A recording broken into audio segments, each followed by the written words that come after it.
తదుపరి తులారాశి.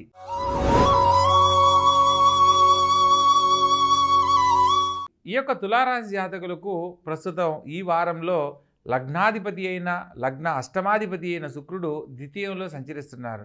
ద్వితీయంలో సంచరించే క్రమంలో ఆర్థికంగా ఈ వారం చాలా యోగ్యమైన కాలంగా చెప్పడం జరుగుతుంది. అదేవిధంగా రాజ్యాధిపతితో కలిసి ఉండడం ద్వారా మీరు చేపట్టిన ప్రతి పనిలో కూడా ఎంతో సానుకూలతతో అనుకున్న ప్రతి పనిని కూడా సకాలంలో పూర్తి చేస్తారు. తృతీయ స్థానంలో రవి బుధులు మరియు కుజగ్రహ సంచారం జరుగుతున్న క్రమంలో తోడబుట్టిన వారితో సఖ్యతగా ఉండండి. ఎటువంటి వాగ్వివాదాలకు వెళ్ళకూడదన్న సత్యాన్ని తెలుసుకొని నడుచుకోవాలి. అదేవిధంగా లగ్నంలో సంచరిస్తున్న చంద్రుడు వారం చివరిలో చతుర్థ స్థానంలోకి మారుతున్న క్రమంలో తల్లిగారి సలహా మేరకు చేసే ప్రతి పనిలో కూడా శుభం చేకూరుతుంది. తల్లిగారితో చక్కగా నడుచుకుంటారు.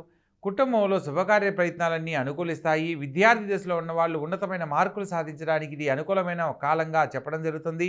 పంచమ స్థానంలో శని సంచారం జరుగుతున్న క్రమంలో ఉద్యోగస్తులకు స్థానచలన బదిలీలు ఏర్పడే అవకాశం కలదు. షష్టమ స్థానంలో రాహుగ్రహ సంచారం చేత ముఖ్యమైన వ్యవహారాలలో మిత్రశత్రుత్వాలు ఏర్పడకుండా జాగ్రత్త పడాలి. భాగస్వామ్య వ్యాపారస్తులతో విభేదాలు కలగకుండా జాగ్రత్త పడాలి. సప్తమ స్థానంలో గురుగ్రహ సంచారం చేత జీవిత భాగస్వామి సలహా మేరకు చేసే ప్రతి పని కూడా శుభం చేకూరుతుంది. కళ్యాణ భాగ్యం కోసం ఎదురు చూస్తున్న వారు కళ్యాణానికి సంబంధించిన శుభవార్తలు వినే అవకాశం కలదు. అదేవిధంగా వ్యయ స్థానంలో కేతుగ్రహ సంచారం జరుగుతున్న క్రమంలో ఆరోగ్యరీత్యా కానీ కుటుంబంలో ఏదైనా ఒక విషయం మిమ్మల్ని కలత చెందేలా చేస్తుంది అనేది తెలుసుకోవడానికి ప్రయత్నం చేయాలి.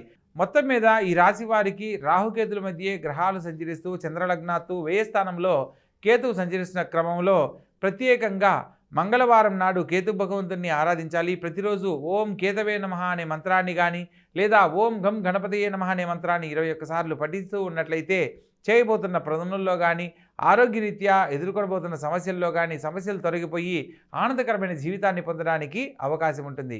కాబట్టి చక్కగా ఆచరించండి, ఆనందకరమైన జీవితంలో జీవించండి.